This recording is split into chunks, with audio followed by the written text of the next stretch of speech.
To learn daily physics. और आज आप देख सकते हैं हमने जो चीज़ प्रीवियसली पहले पढ़ी वो उसकी बात करते हैं कि हमने हाइड्रोजन स्पेक्ट्रम के बारे में बात की थी और मैंने आपको बताया कि हाइड्रोजन स्पेक्ट्रम क्या होता है और बोहर एटॉमिक मॉडल के अंदर हमारे पास जो एक स्पेक्ट्रम बनता है वो क्यों बनता है, वो एक्साइटेशन डी एक्साइटेशन का प्रोसेस क्या होता है।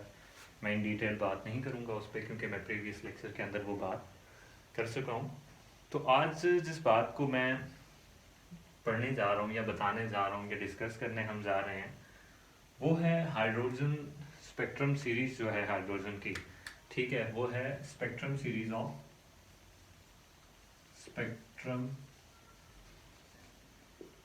ऑफ हाइड्रोजन कि आपको नज़र आ रही होंगी कि प्रीवियसली भी मैंने ये बनाई हुई थी स्पेक्ट्रम सीरीज ऑफ हाइड्रोजन।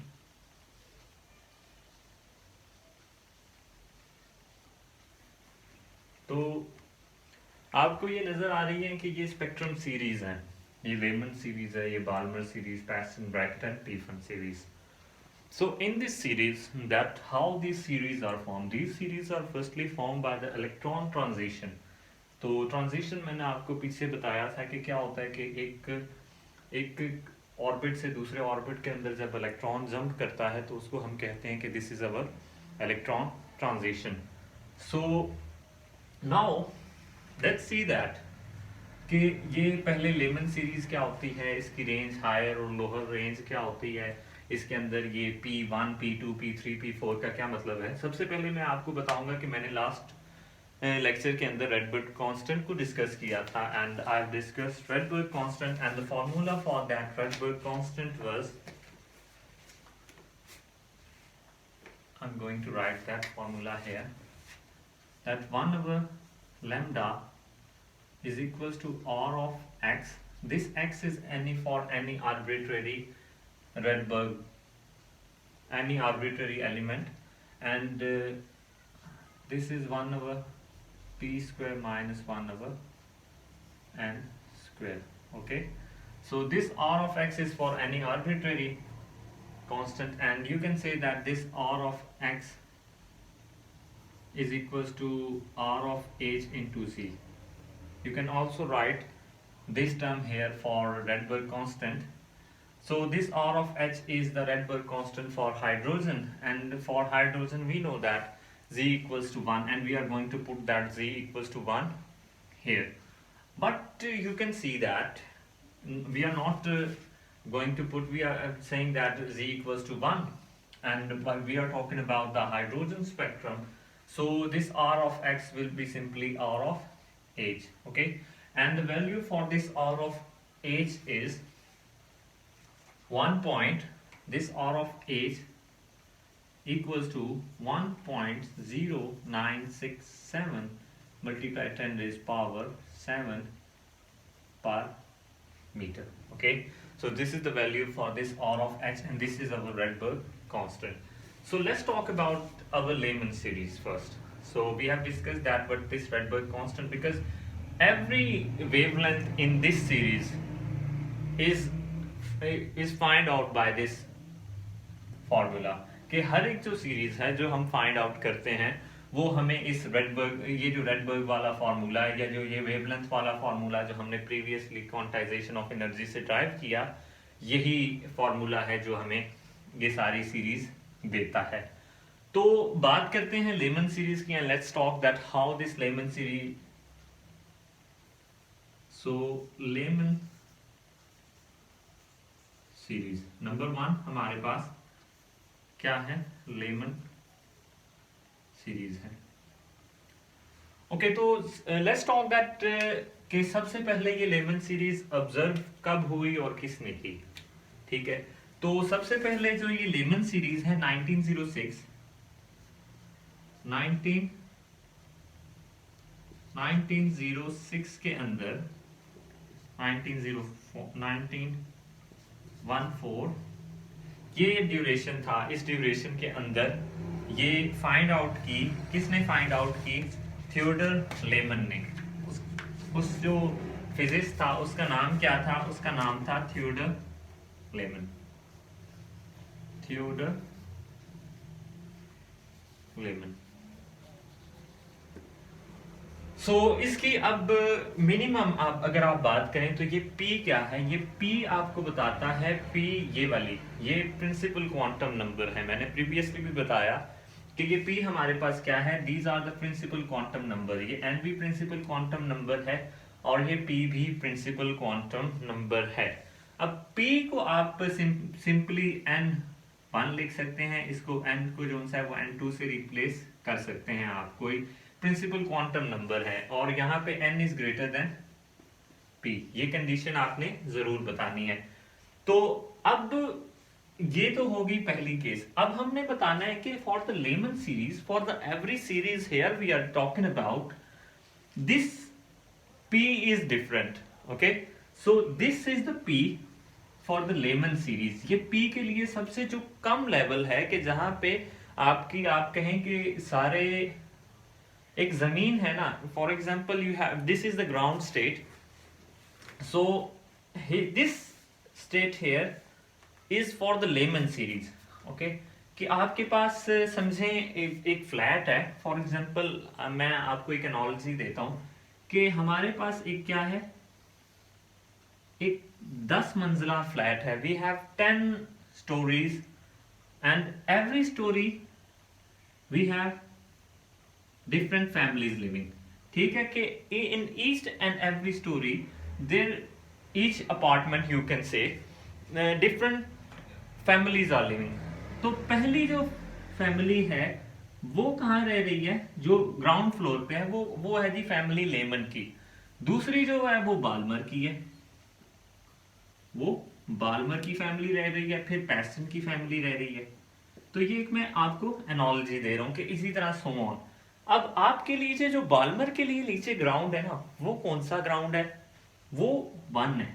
वो क्या है, 1 है। बाल्मर के लिए जो नीचे वो जिसके ऊपर चल फिर रहा है ना, वो क्या है, 1 है। अगर बाल्मर ऊपर भी जाता है, फॉर एग्जाम्पल बाल्मर पैस्टन से मिलने के लिए चला गया या पैस्टन से कोई ऊपर आया, तो वो 1 पे आएगा, ठीक है? बाल्मर की जो मिनिमम है वो 1 है, ठीक है? कि उसका ये घर 1 है।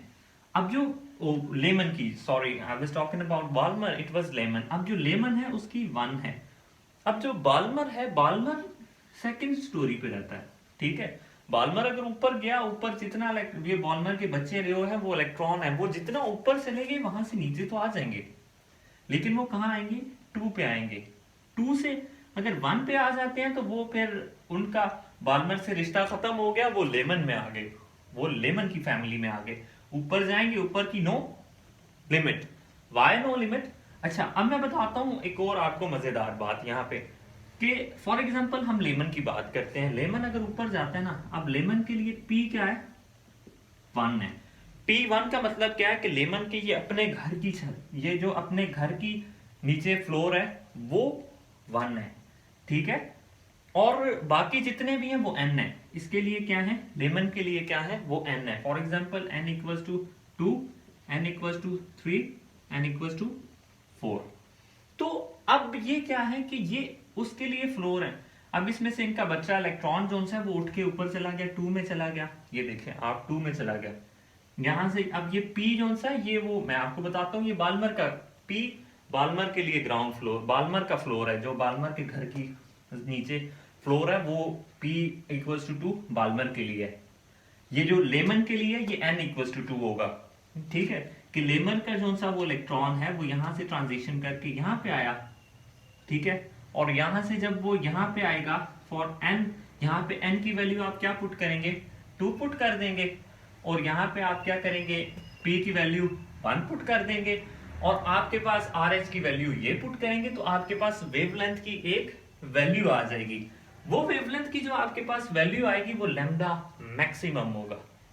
लैम्डा मैक्सिमम होगा कि जो मैक्सिमम वेवलेंथ आ जाएगी वो आपके पास कब आएगी, अब मैं बताता हूं। P तो आपका पक्का 1 रहना है, क्योंकि ये जो लेमन की जो ग्राउंड फ्लोर है ना, जो उसका फ्लोर है वो तो पक्का 1 रहेगा। ऐसे नहीं होगा कि वो 3 भी उसका, 4 भी उसका, उसका जो ग्राउंड फ्लोर है वो पक्का उसका। तो P क्या है लेमन के लिए, P तो पक्का 1 है। अब N क्या है, N2 भी हो सकता है, N3 भी हो सकता है, N4 भी हो सकता है। और n अप टू इन्फिनिटी है, ये इन्फिनिटी तक जाएगा ऊपर, ठीक है। यहां से चलते चलते चलते चलते n जो है वो इन्फिनिटी तक जा रहा है आपका, तो n क्या वैल्यू होगी, n will be equal to, अब 1 नहीं आएगा, 1 तो क्योंकि हो चुका, 2 3 4 5 एंड अप टू इन्फिनिटी। अब जब आपका इलेक्ट्रॉन फ्रॉम 2 से जंप करके 1 में आएगा, for lambda max, lambda max के लिए आपका p क्या होगा, p पक्का 1, आपका n क्या होगा, 2 होगा, ठीक है। कि मैंने आपको प्रीवियसली कल बताया कि आपने जंप लगानी है, किसी एक घड़े से जंप लगानी है, जितना बड़ा घड़ा होगा उतनी आपको एनर्जी ज्यादा चाहिए होगी, और आपके पास एनर्जी का जो रिलेशन होता है वो लैम्डा के साथ इनवर्स रिलेशन होता है, ठीक है। तो कम एनर्जी मतलब ज्यादा वेवलेंथ, फ्रीक्वेंसी के साथ lambda is equal to hf का रिलेशन अगर आप देखें तो वो फ्रीक्वेंसी के साथ एनर्जी का डायरेक्ट रिलेशन है, जबकि वेवलेंथ के साथ एनर्जी का इनवर्स रिलेशन है। तो इसी वजह से क्या होता है कि यहां एनर्जी कम लगती है लेकिन वेवलेंथ बहुत बड़ी आती है। सो जब छोटे वो इलेक्ट्रॉन बाल्मर की आप समझें छत से नीचे आएगा अपने में, तो उसको एनर्जी कम लगेगी, एनर्जी कम लगी तो वेवलेंथ बहुत बड़ी हो गई, ठीक है। तो अब वेवलेंथ वो लैम्डा मैक्स के लिए, और लैम्डा मैक्स की क्या वैल्यू होती है, लैम्डा मैक्स की हमारे पास वैल्यू होती है 121.57 नैनोमीटर, नैनोमीटर, ओके।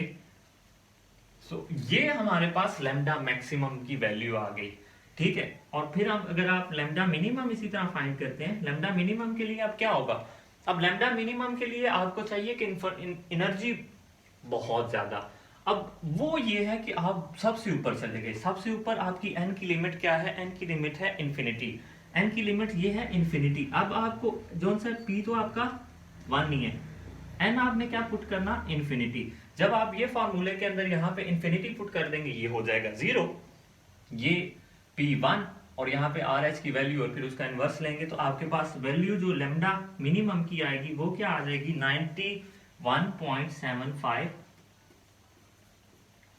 नैनोमीटर। तो इसका मतलब क्या है कि जो ये आपकी लेमन सीरीज है ये कहां से कहां तक रेंज, इसकी रेंज क्या है, इसकी रेंज है जी 91.75 से लेकर 121.57 नैनोमीटर। आपने क्या करना है, आपने ये वैल्यूज पुट करनी है जो मैंने आपको बताया कि p की ये वैल्यू पुट करें, n की ये वैल्यू पुट करें, इन वैल्यू को पुट करेंगे तो आपके पास आंसर कंकरेंटली इक्वल इनके ही आएगा। थोड़ा सा पॉइंट के बाद फर्क होगा, राउंड ऑफ करके आपके पास यही चीज बनेगी। अब ये जो रेंज है ना हमारे पास, अब हमारे पास रेंज होती है कि इतनी वेवलेंथ वाले अल्ट्रा वायलेट हैं, इतने से इतनी वेवलेंथ वाले को हम देख सकते हैं, वो विजिबल हैं, फिर इतनी से इतने वाले जो से हैं उनको भी नहीं हम देख सकते लेकिन वो इंफ्रारेड है, ठीक है। कि वो एक स्पेक्ट्रम सीरीज होती है और हर एक को अलग अलग हम उनकी वेवलेंथ की वजह से कैरेक्टराइज करते हैं। तो ये जो वेवलेंथ लाई करती है ये अल्ट्रा वायलेट में लाई करती है। सो हमारी लेमन सीरीज जो सी है वो कौन सी होती है, जो कि अल्ट्रा वायलेट, ठीक है। ये किस तरह अल्ट्रा वायलेट होती है अब आपको ये भी समझ में आ गया। अब चलते हैं बाल्मर सीरीज के लिए, ठीक है। तो मैं इसको यहीं पे इसी को थोड़ा थोड़ा इरेज करके तो इसी में चेंजिंग लाऊंगा, तो बाल्मर सीरीज की तरफ चलते हैं।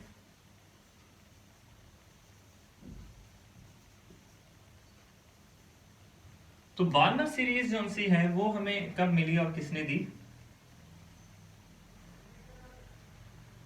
तो नाम से पता चल रहा है बाल्मर ने दी होगी, ठीक है। तो अब जो बाल्मर सीरीज है वो हमें मिली 1885 में फर्स्टली डिस्कवर हुई, मिली का मतलब कि फर्स्टली जो बाल्मर साहब ने देखी, सर बाल्मर ने was a physicist and he firstly discover this in 1885 and his full name was Johann Balmer, okay. अच्छा, अब बाल्मर का जो ग्राउंड फ्लोर है, बाल्मर समझें आपसे लेमन, फॉर एग्जांपल मैं लेमन हूं तो मैं ऊपर जो सा है, बाल्मर मेरे से ऊपर रहता है, बाल्मर मेरे से ऊपर वाली स्टोरी पे रहता है।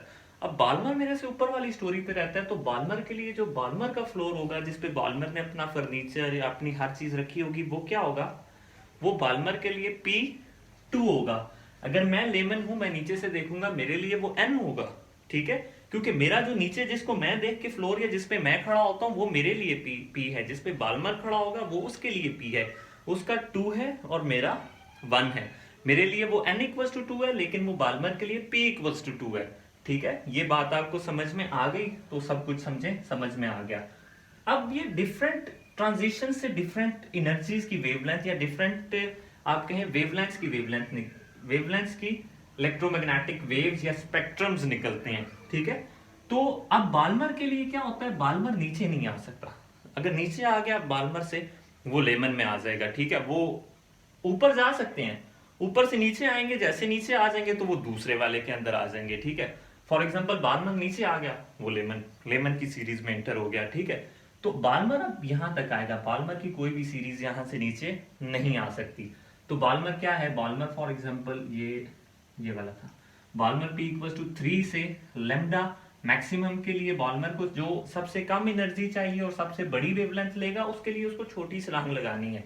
तो P इक्वल टू क्या है यहाँ पे 3, ठीक है, और P इक्वल टू 3 है, लेकिन वो बाल्मर के लिए N इक्वल टू 3 होगा, P इक्वल टू 2 होगा। जिसपे बाल्मर चल रहा है, जो बाल्मर का फ्लोर है, वो तो पक्का 2 ही रहेगा, ठीक है। तो P क्या रहेगा 2, P की यहाँ पे क्या वैल्यू आएगी 2, क्योंकि अब P2 N 3 4 5 6 N की वैल्यू जो सी है वो 3 4 5 6 एंड सो ऑन होगी, नीचे जाएगा तो वो दूसरी सीरीज लेमन में एंटर हो जाएगा, ठीक है।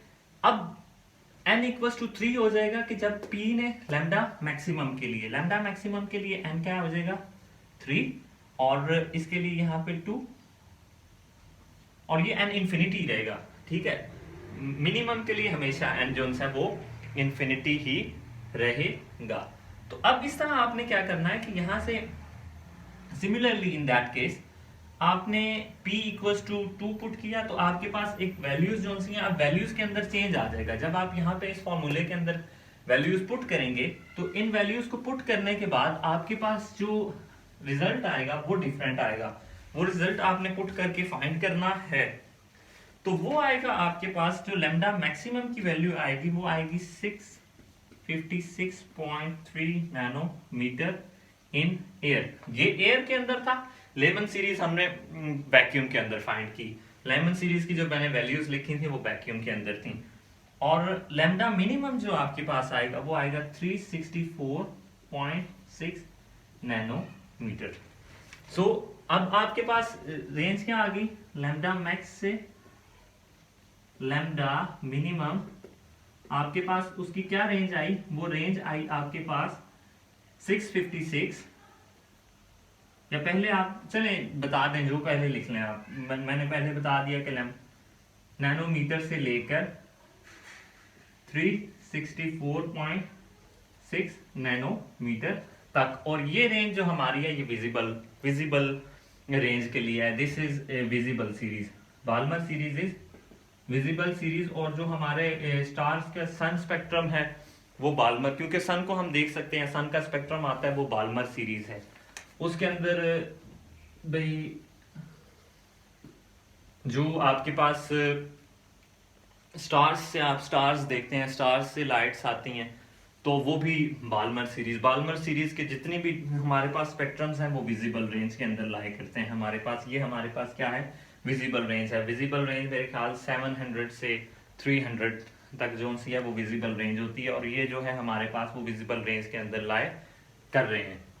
अब चलते हैं, अब आपको पता चल गया, तो यही अब रेडबर्ग कांस्टेंट का पता कैसे चला कि रेडबर्ग कांस्टेंट हमारी जमीन की लाइट के लिए नहीं बल्कि दूर जो सितारों से हमारे पास लाइट आ रही है उनके लिए भी वैलिड है। क्यों, कैसे पता चला कि हमने स्टार्स देखे, उनमें ये रेडबर्ग की कांस्टेंट वैल्यू फाइंड की, तो हमारे पास जो स्पेक्ट्रम आया वो हमने स्पेक्ट्रोस्कोप की मदद से उसको कैलकुलेट किया, स्पेक्ट्रोस्कोपी की मदद से, तो सेम वेवलेंथ आई, जो वेवलेंथ हमारे पास इस तरह से आ रही थी। तो हमने कहा भाई ये रेडबर्ग की कांस्टेंट की वैल्यू जो सी है वो हमारी ठीक आई है, हमारे पास सही है। तो इससे हमें ये बात भी पता चल गई। अब चलते हैं पैस्टन सीरीज की तरफ। Same in that case Paschen series जो सी है वो क्या भाई, पैस्टन सीरीज आप लिख लें। मैं तो कहता हूं कि अगर आप बेहतर होगा इसी तरह आप लिख लें। मैं आपको बता देता हूं, आपका टाइम भी कम लगेगा क्योंकि मैं सेम थिंग्स दोबारा दोबारा लिखूंगा। मुझे उम्मीद है कि अब पैस्टन सीरीज जो है वो उधर रहता है और पैस्टन सीरीज के लिए पी यहाँ पे क्या होगा, 3 होगा, P3 होगा और यहाँ से 3 मिट जाएगा। अब पैस्टन सीरीज दी किसने, पैस्टन सीरीज जो सी थी, it was firstly discovered by a German physicist, एक जर्मन फिजिस्ट था जिसका नाम था फ्रेडरिक पैस्टन। फ्रेडरिक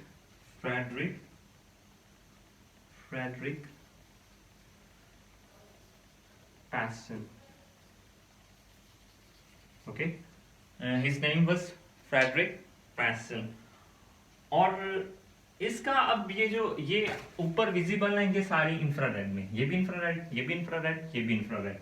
अब P इक्वल टू क्या है, यहाँ पे 3 था और N इक्वल टू क्या हो जाएगा, 4 हो जाएगा। और यहाँ पे वैल्यू जो हमारे पास आ जाएगी वो वैल्यू क्या होगी, वैल्यू होगी हमारे पास लैम्डा मैक्सिमम की 1857 nanometer, okay. And the lambda minimum, for lambda minimum P हमारे पास यहाँ पे क्या हो जाएगा 3 और N इंफिनिटी रहेगा और ये आ जाएगा 820 नैनोमीटर। तो अब इसकी रेंज क्या आ गई आपके पास, मैक्स 820 से लेकर 1857 नैनोमीटर जो हमारे पास इंफ्रारेड के अंदर लाए करती है। तो सिमिलरली मैं बताता हूं कि ये तो था पैस्टन की, ठीक है, पैस्टन सीरीज थी हमारे पास, ठीक है। तो अब अगर मैं बात करूं ब्रैकेट सीरीज की, तो ब्रैकेट सीरीज जो थी वो अमेरिकन फिजिस्ट ने दी हमारे पास, उसका नाम भी था फ्रेडरिक समनर ब्रैकेट। मैं नाम लिख देता हूं उसका यहाँ पे ऊपर कि उसका नाम था Frederick Sumner, SUMNER Sumner bracket, okay. ये अमेरिकन था, ये वाज एन अमेरिकन फिजिस्ट। और ये इसका भी इंफ्रारेड होता है और इसका जो ग्राउंड है वो P4 होगा और N लैम्डा मैक्सिमम के लिए N आप क्या पुट करेंगे, 5 पुट करेंगे। तो आपके पास जो रेंज आएगी लैम्डा मैक्सिमम के लिए होगी वो होगी 40, so lambda max will be equal to 4051 so for and the lambda minimum, वहां पे थोड़ा सा लाइट का इशू है, उसको भी मैं रिजॉल्व करने की कोशिश तो कर रहा हूँ। तो उम्मीद है अगले 1-2 लेक्चर्स के अंदर ये जो लाइट यहाँ पे पड़ती है वो भी खत्म हो जाएगी, उसको भी मैं अरेंज कर लूंगा। तो लैम्डा मैक्सिमम जो है ब्रैकेट के लिए वो क्या है, 4051 nanometer and the lambda minimum for it is equal to, find कैसे करना है, इसी फॉर्मूले से फाइंड करना है हमने। लैम्डा मिनिमम जो है वो हमारे पास है 1458 नैनोमीटर के, जो भी ये भी इंफ्रारेड के अंदर लाया करता है, ठीक है। तो इसी तरह जो सा पीफन सीरीज है वो पीफन सीरीज हमारे पास ऑगस्ट हरमन पीफन ने दी, ऑगस्ट हरमन पीफन ने। तो वो किसने दी Pfund series, August AUGUS August Hermann Pfund. और ये भी इंफ्रारेड में लाया करती है। इसके लिए P क्या है, इसके लिए P इक्वल्स टू 5, इसके लिए P क्या है, P इज इक्वल्स टू 5 और N क्या होगी लैम्डा मैक्स के लिए, N इक्वल्स टू 6 होगा। तो लैम्डा मैक्स जो आपके पास इसके लिए आएगा वो क्या आएगा, वो आएगा 2279 नैनोमीटर और लैम्डा मिनिमम क्या आएगा आपके पास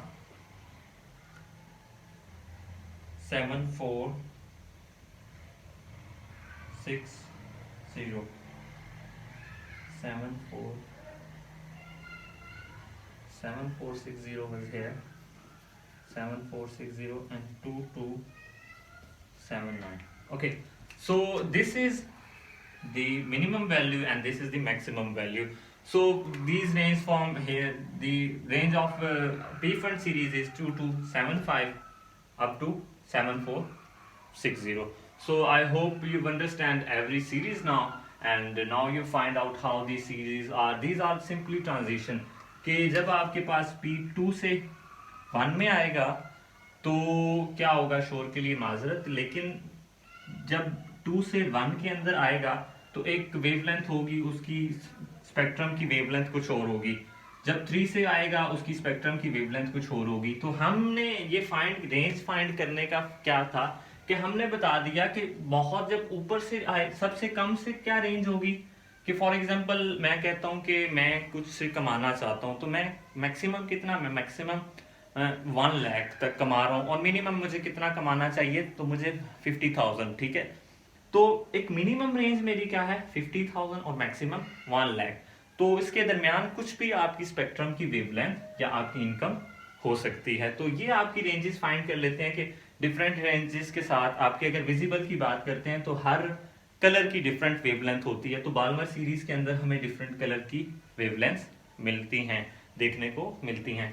तो ये था हमारा सारा स्पेक्ट्रम सीरीज, और and we have discussed every spectrum series, और मुझे उम्मीद है आपको स्पेक्ट्रम सीरीज समझ में आ गई होगी। अब नेक्स्ट जोन सा है वो हमने समरफील्ड को डिस्कस करना है, समरफेल्ड को, कि समरफेल्ड क्यों बेहतर है, बोहर ने क्या चीज़ छोड़ दी यहाँ पे, और बोहर से क्या चीज़ डिस्क्राइब नहीं हुई, और समरफेल्ड ने फिर उसको किस तरह से डिस्क्राइब किया, और समरफेल्ड ने किस तरह से फिर चीज़ को ना डिस्क्राइब कर सका। फिर हम वेक्टर मॉडल की तरफ गए। तो ये एटॉमिक का थोड़ा कंसेप्चुअल सा एक दिमाग को जगाने वाला एक कोर्स है, मज़े का कोर्स है, और उम्मीद है मुझे आपको ये चीज़ समझ आ गई है, तो आगे भी आपको हर चीज़ समझ में आएगी। Thank you very much for your time, and अस्सलाम वालेकुम। अगर आपको वीडियो पसंद आई है तो चैनल को लाइक, सब्सक्राइब और बेल आइकन को भी ज़रूर दबाएं।